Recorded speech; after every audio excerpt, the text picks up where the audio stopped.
Welcome to this Nugget series on Project Plus certification.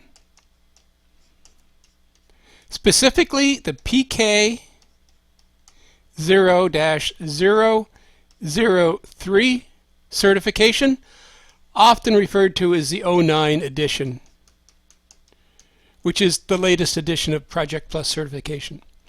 Before we get into the details of the Project Plus certification exam itself, I wanted to spend just a few moments with you outlining what is project management.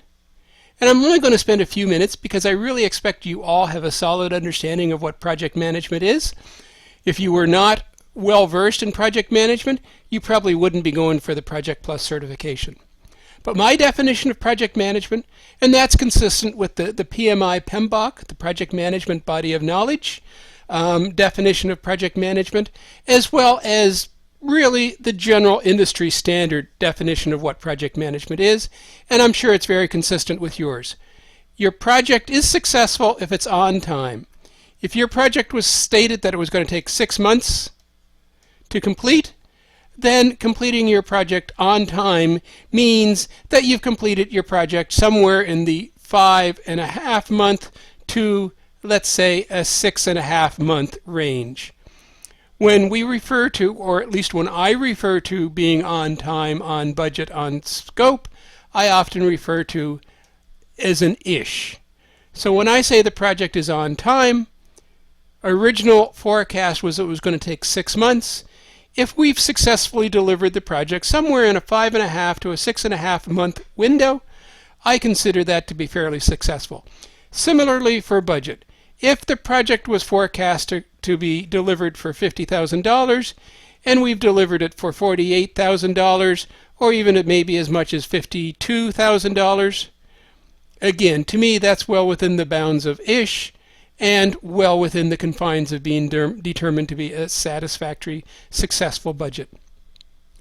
On scope really means to specification. And this one is certainly much harder to measure. You can't say to specification and measure it as well as you can measure the calendar or the time. So what does to specification mean? It means the person that the project is being delivered for is satisfied with the results.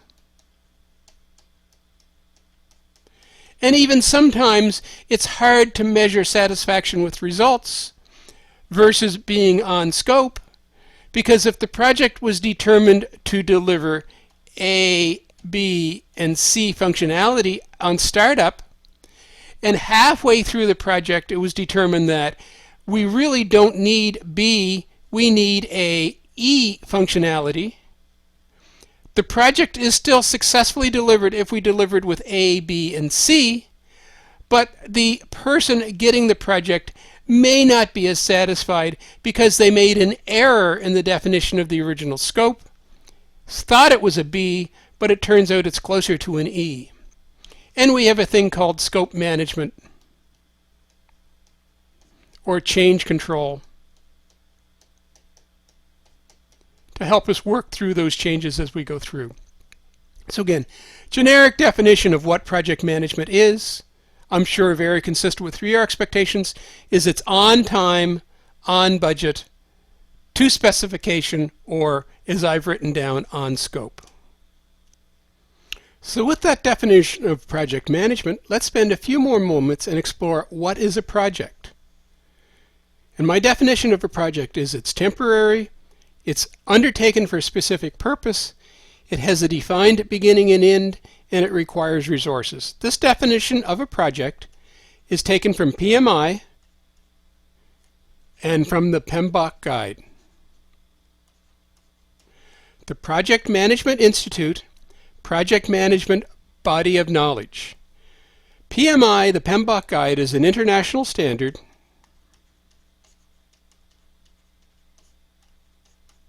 for PM. Now, you may be saying, why is he spending so much time talking about the PMBOK in a Project Plus certification? I'm not doing my PMP, I'm doing my Project Plus. Well, whether you're going for Project Plus or not, you're following the international standard for project management, and the Project Plus certification still has a lot of foundation on the PMBOK guide. Now, I'm only going to do a few references to the PMBOK guide in this introductory nugget. After that, we will focus very much on the specific applications required for Project Plus. But as we work through this introduction, again, I will continue to draw on the PMBOK. And I just wanted to make that point clear. I understand this is a Project Plus certification. So what is a project? A project is temporary. What does temporary mean? It means it has a defined duration. It may be 5 hours for a very, very, very short project. It may be 5 days. It may be 5 months. It may even be 5 years. And a 5-year project is still deemed to be temporary. The project was undertaken to achieve our next definition, which is a specific purpose, and the project will cease to exist in 5 years when that specific purpose has been completed, delivered, satisfied. So the next definition of a project is it has a specific purpose. It has a unique requirement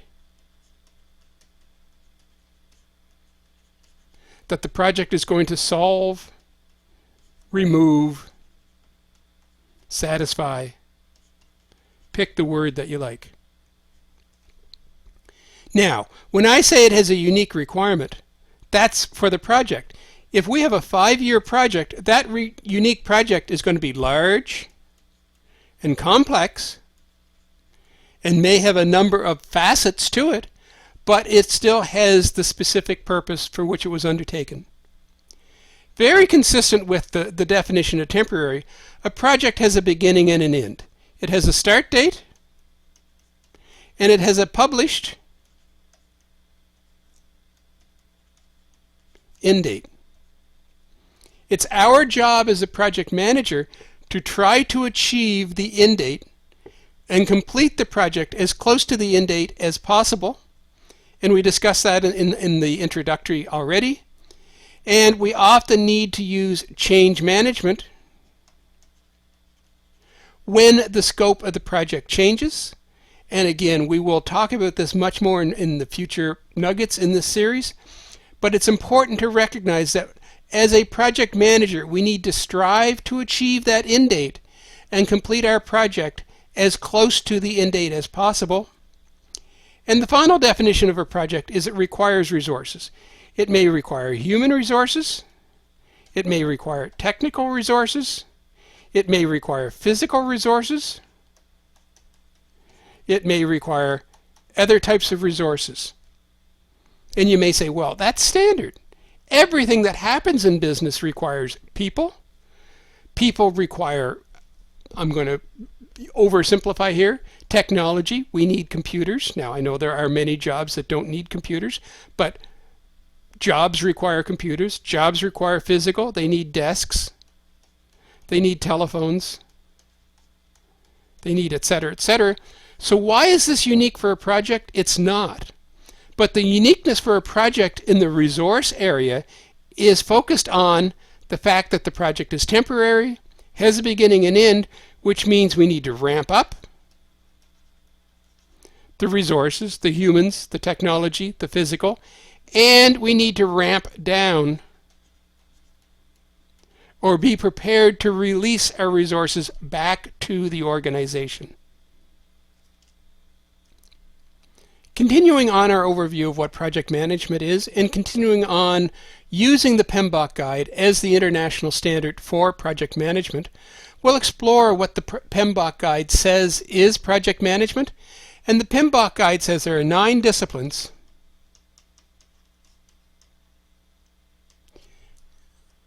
for project management. And these are the 9: scope, time, cost, quality, human resources, communications, risk, and procurement.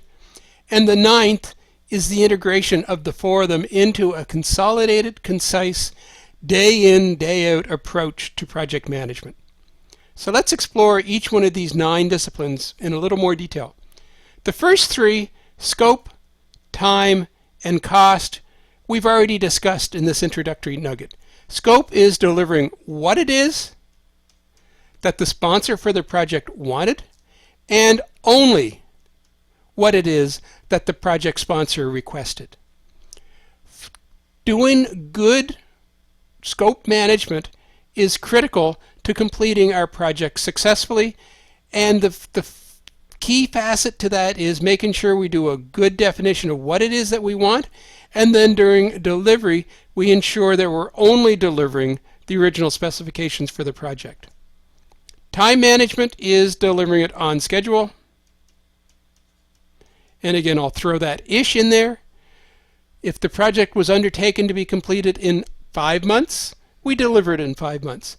If the project was undertaken to be completed in 3.5 years, we complete it in 3.5 years. And cost, again, is delivering to the defined budget for the project. If it was a $50,000 project, we delivered it very close to $50,000. Now, as we explored the other areas from the PMBOK guide that we haven't touched already, quality. Quality is a key aspect to successful project management. It's not just delivering what it is that the customer wanted, but it's delivering it at a level of quality that makes it usable. And if you think of a physical aspect, you had a project to paint a room. So the scope was what? Paint the room. But if the quality of the paint job is poor, and you didn't have full coverage of the walls, well, is it usable? Probably not, because your expectation was a nice uniform paint job. Or if the quality of the paint job was so poor that there was paint all over the floor, and not only did you paint the walls, but you also painted the windows and various other aspects, you may have completed the scope of the project called painting the room, but the quality resulted in, or the lack of quality resulted in, a non-usable project. So we as project managers need to have a high focus on ensuring that our quality is appropriate. We've touched already a little bit on human resources in the resource aspect, but again, project management, and especially for most projects where you're focused on Project Plus certification, is typically going to be IT projects. We often have a lot of unique characteristics managing IT people. So we will look at motivational theories for IT people. We will look at management theories, but we will look at various aspects for human resources management to make sure that we have an effective, cohesive team focused on completing the project. Communications. Communicate, communicate, communicate, communicate, and if you're not sure the message is delivered, is clear, communicate again. Now, that may seem very dull and mundane. Of course, I'm going to communicate status, but often with projects, we don't spend enough time and effort on communications. We need to make sure all participants, all stakeholders, everyone who's interested knows about our project. And with good, effective communications, communicate, communicate, communicate, make sure the message is clear to all participants, all stakeholders, everybody interested, they know about the project, then they're engaged and they're willing to help you be successful. That's the key to communications, is full, open, frank, honest communications to all of the participants so that we keep them engaged and we keep them willing to help when we have project delivery challenges. Risk management is a key aspect to successful project management. Risk management is all about being proactive. Risk management is all about sitting down in the calm and quiet of project planning, thinking about where can things go wrong,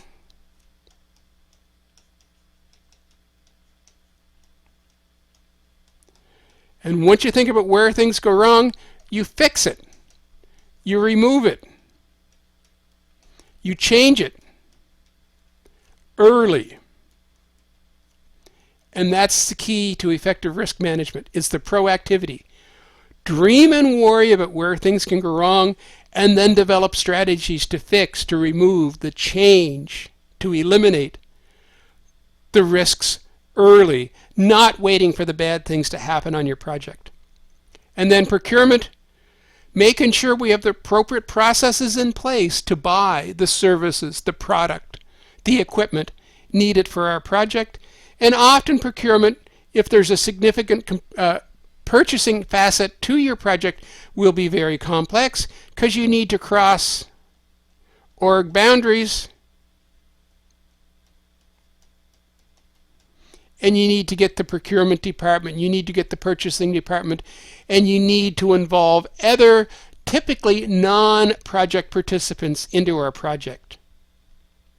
So those are the 8 core activities that we need to do, and the 9th that makes us effective project managers is it's fully integrated. Every day, everything we do, we need to be considerate of what impact does this project activity, what impact does this decision I'm about to make have on the scope, the time, the cost, the quality, the team. Do I need to communicate this? Does this change my risk situation? Does this eliminate a risk, or does it introduce new risks? Do I need to change the way I'm dealing with my procurement department? So every day, everything we do, we need to integrate all aspects of project management. Every decision, every facet of the project, and most importantly, every change that your project is going to encounter, we need to consider what impact does this change have on the scope, on the time, on the cost, on the quality, and so on. But if we follow each of these 9 disciplines, if we have a solid understanding of each of these 9 disciplines, and we make sure we're doing each of these 9 disciplines every day, we're well on our way to passing our certification exam, and we're well on our way to being successful project managers. I have one last aspect from the PMBOK guide that I want to share with you, and that's the project management lifecycle. And again, this is directly from the PMBOK guide. The PMBOK guide defines project management as having 5 stages, phases to the project. First, up front is initiation. This is validating. It makes sense.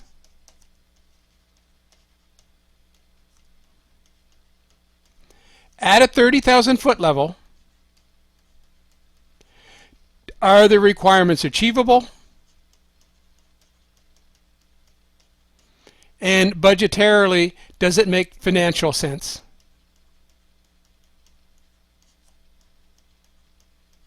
At the 30,000 foot level, this is a quick upfront validation that the project makes sense, and projects that do make sense, that pass the initiation checkpoint, the requirements are achievable, and it makes financial sense, we'll go on to the remaining aspects of our project management lifecycle, and the projects that don't make it through this checkpoint are abandoned as saying, decent idea, but not valid, not reasonable, not feasible. Carrying on, planning is key. Planning is going to address all knowledge areas, KA, knowledge areas from the PMBOK guide. So scope, time, cost, quality, human resources, risk, communications, and procurement all integrated into planning to ensure that we understand what the scope is, that we have a published timeline, that we have a published budget, that we have a firm definition of the quality for the project, that we have an understanding of how we're going to do human resources management and how we're going to have a cohesive functional project team, that we have an established communication strategy, that we understand the risks associated with the project, and we have processes in place to eliminate, to mitigate, to remove the risks, and where appropriate that we have a procurement strategy in place. Without planning, without defining how you're going to address all of the knowledge areas, and you publish it all in a project plan, and you get sign-off and approval of the project plan, but without planning in place across all of the knowledge areas, you're managing a moving target, and you're not going to be overly successful. Don't ever skimp on planning. Management will often say, no, you don't have time to create the plan. We need this project started now. I need people working on it now. You need to push back and say, I understand the urgency of the project. Therefore, I am going to create a realistic project plan that's going to ensure we deliver successfully. And then with this plan, I'm going to manage it to a successful conclusion, as opposed to simply starting without a truly sense for what the project is going to achieve. So stick to your guns and ensure you get the appropriate time to do the plan. Then we move into the delivery stage. And delivery is summed up by the PMBOK guide as two pieces. Executing is where the team completes the project. This is where the analysis, the design, the construction, the building, the testing, the validation takes place. There is not a lot of project management activity in executing. The key thing that we do is we facilitate the team getting the job done. Monitoring and controlling is where we, the PMs, ensure that we're delivering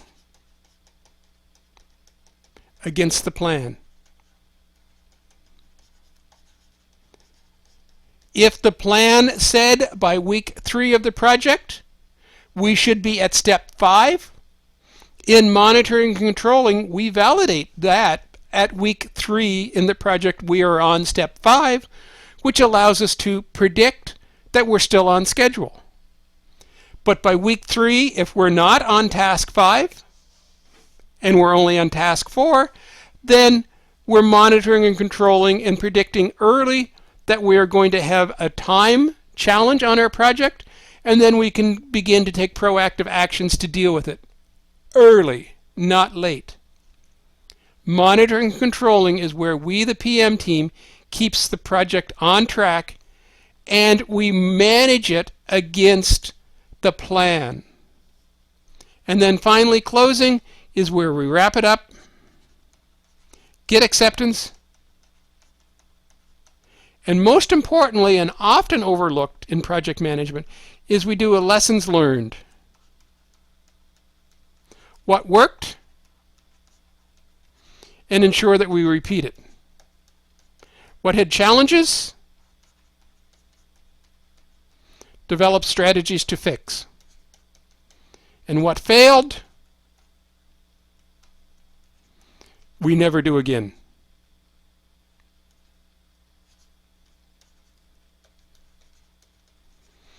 So this is the project management life cycle.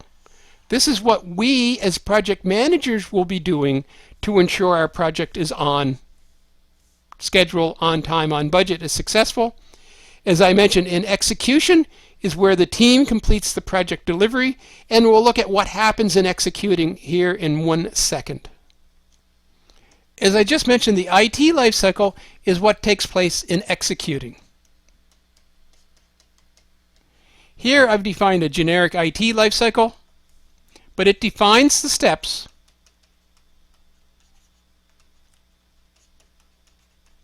to complete the work, i.e. the scope, of the project.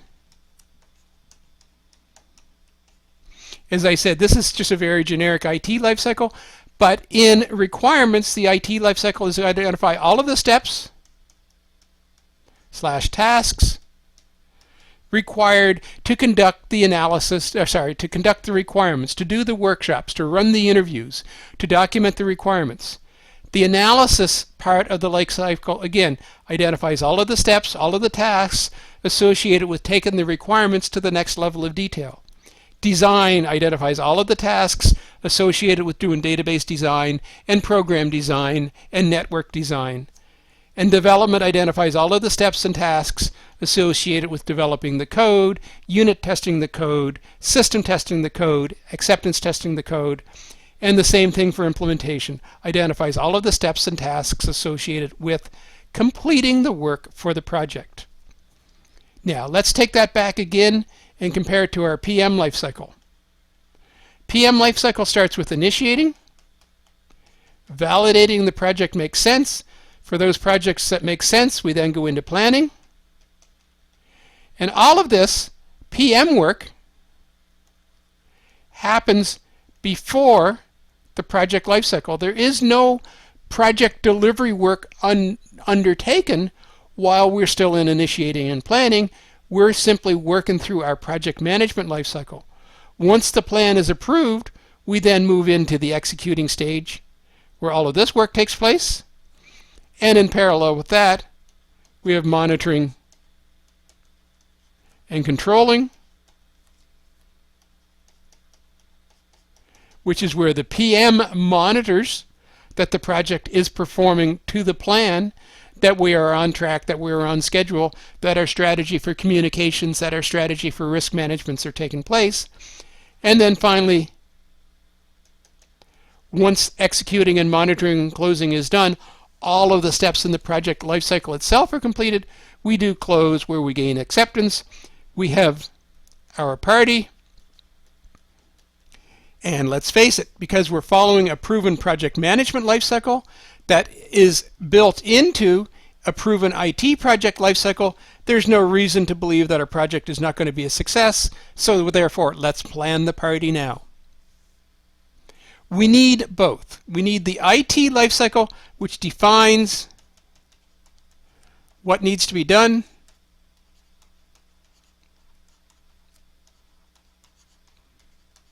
and we have the PM lifecycle, which monitors success and takes proactive steps to ensure success. Sorry about that. I hit a button that took that down to a condensed size. Let me take it back up.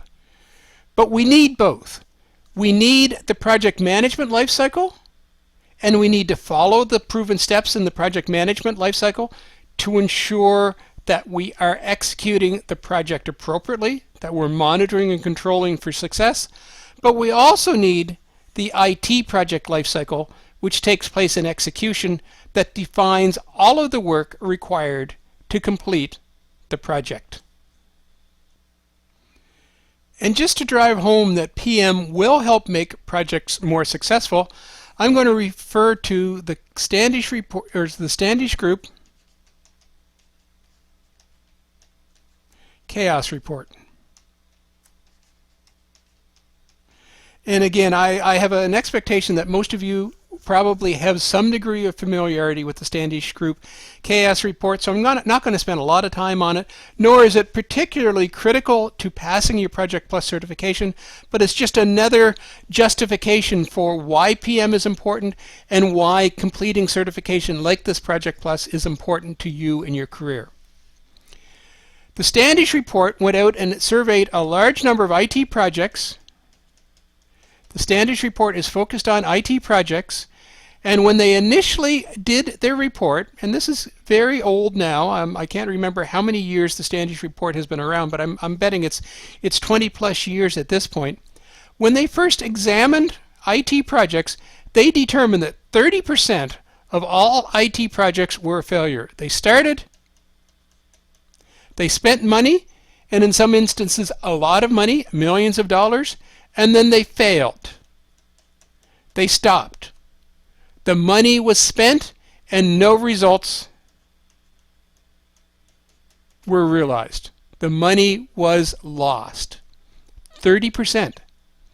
They also said another 30% of the projects were challenged. What does challenge means? They started and they finished. So they did deliver results, but there were challenges. They were late. They were over schedule. Probably directly related with being over schedule is they were also over budget, and in some cases over budget by 2 and 3 and 4 times the original budget, and or they delivered limited or partial solutions. So although they delivered results, the results may be limited. So why do I bring out the Standish report? To try to drive home the importance of project management and Project Plus certification? Because the Standish report refreshes itself. Every 2 to 3 years, they go out and they resurvey. And what they have found, every time they've gone out and refreshed and resurveyed, the results get better.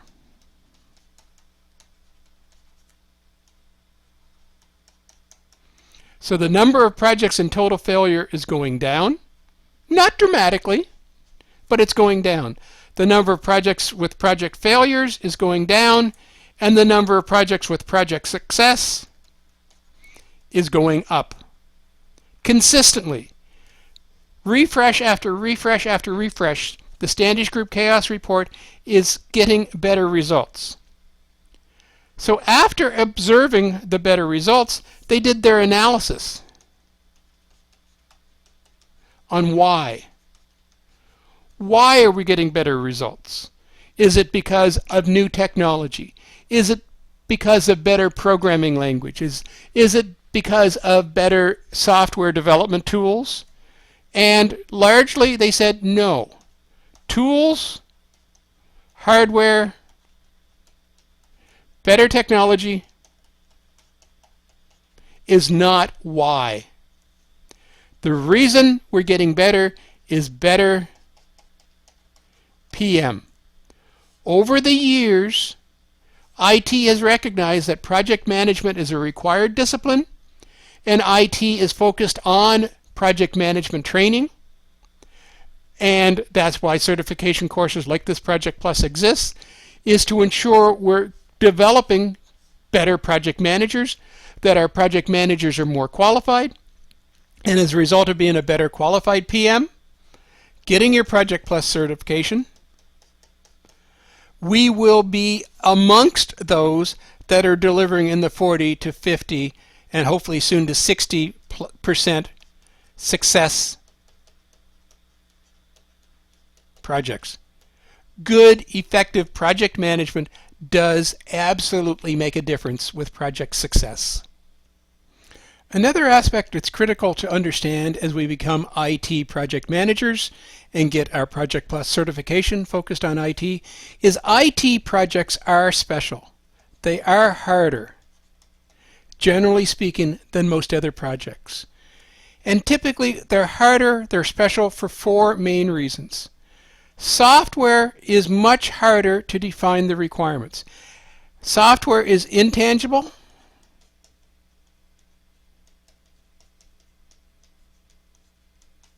And therefore, how do you ever create a clear, unambiguous definition of the requirements / scope for a project? Because it's intangible.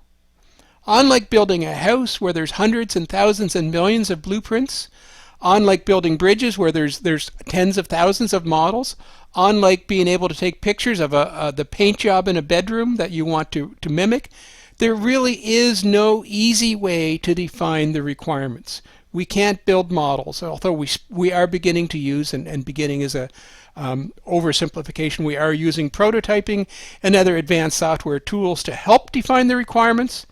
But generally speaking, because software is intangible, defining the requirements for IT projects is much harder than most other projects, which is going to make our chances of being a success more difficult and add to our challenges. IT projects are often encountering changing technology. Probably no matter the length of your project, whether you have a 1-year project or a 3-year project, technology is going to change. The release levels of software is going to change. The release level of your operating system, or the release level of your programming language, or the release level of your database management system, or the release level of your middleware, or the release level of your web browser, etc., etc. Release levels are going to change, and hardware is going to change. Every time your project has to make a decision, do we embrace the technology change, or do we freeze the technology change? Adds extra complications and risk to our project. IT projects, especially now, because of the maturity of the types of projects we're delivering, often cross organizational departments. Not only is our warehouse app talking to the warehouse, but we also have to talk to the purchasing department, because they want to say in how the warehouse space is planned so they can purchase bulk. We're going to have to talk to the finance department. We're going to have to talk to the merchandising department. We're going to have to talk to the shipping department. We're going to have to talk to, and so on. And the issue with all of these cross-organizational boundaries is when you start talking to these multiple departments, the potential for conflict, different requirements, different priorities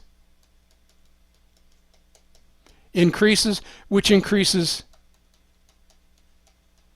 project challenges. And finally, IT projects are special because, generally speaking, IT is not a very mature industry. IT, at best, is 50 to 60 years old. Now, you may say 50 to 60 years is a long time for the industry to mature and develop solid best practice.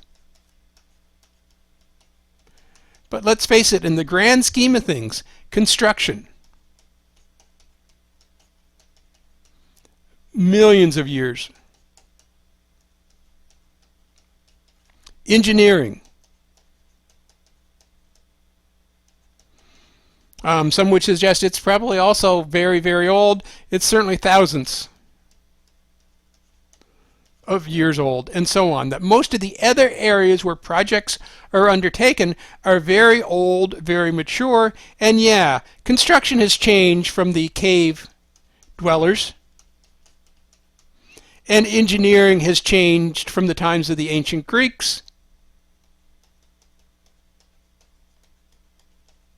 But the change has been slow and evolutionary,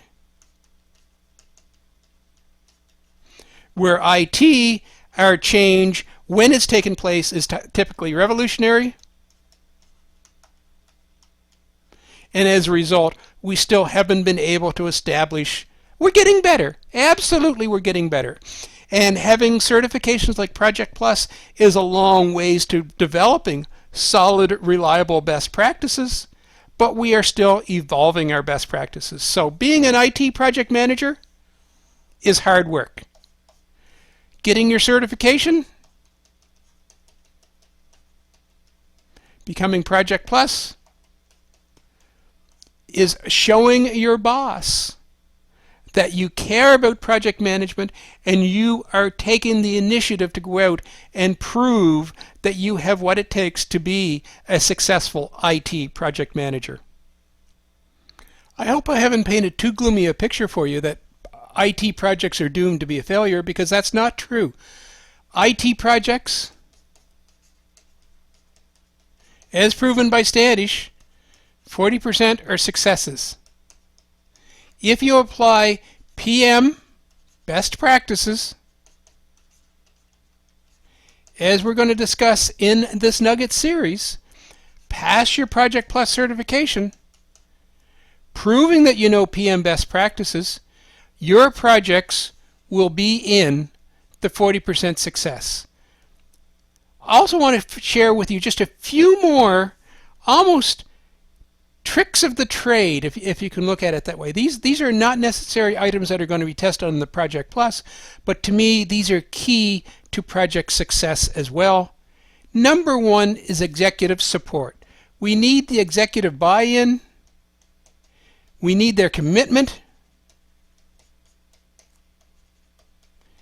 to help.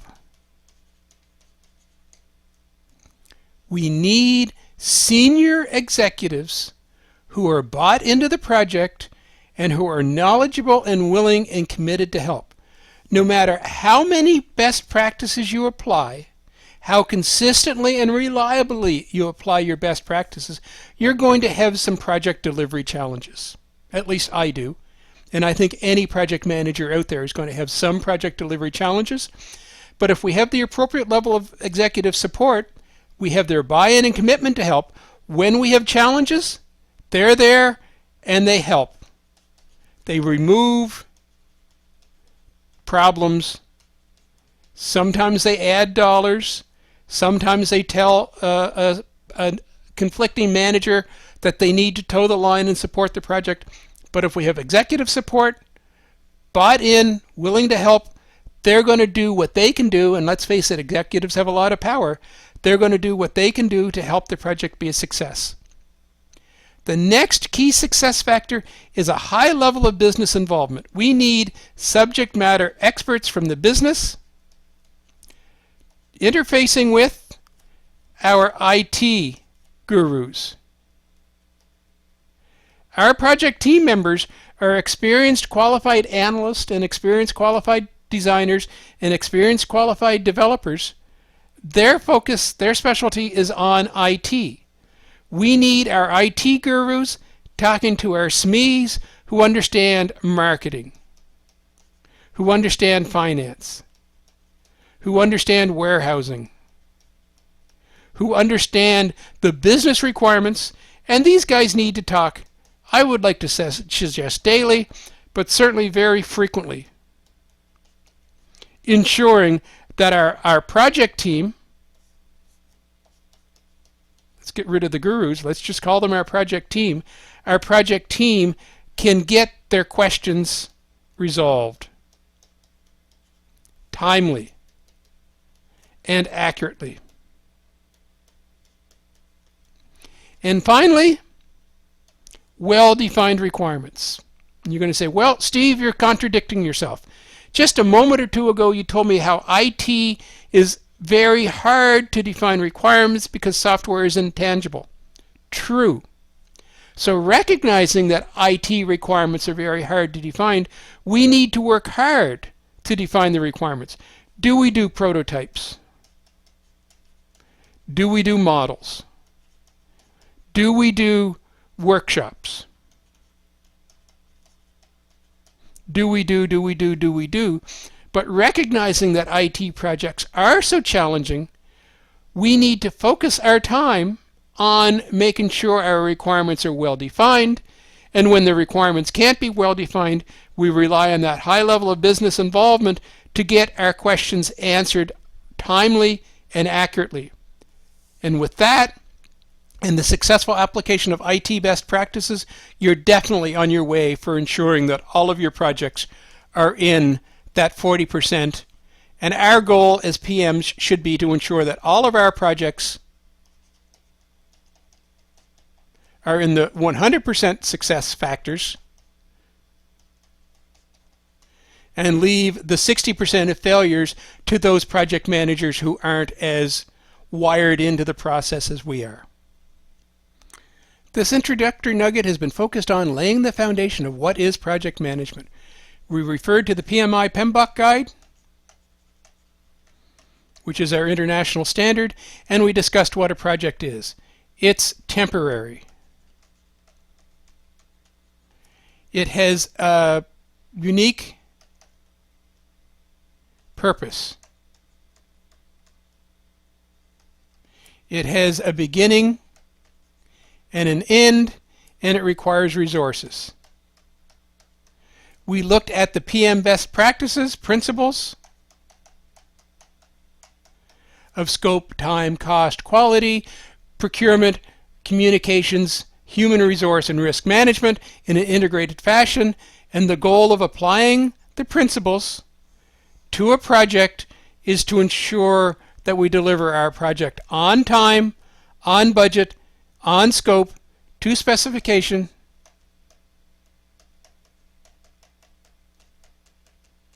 to achieve the business benefits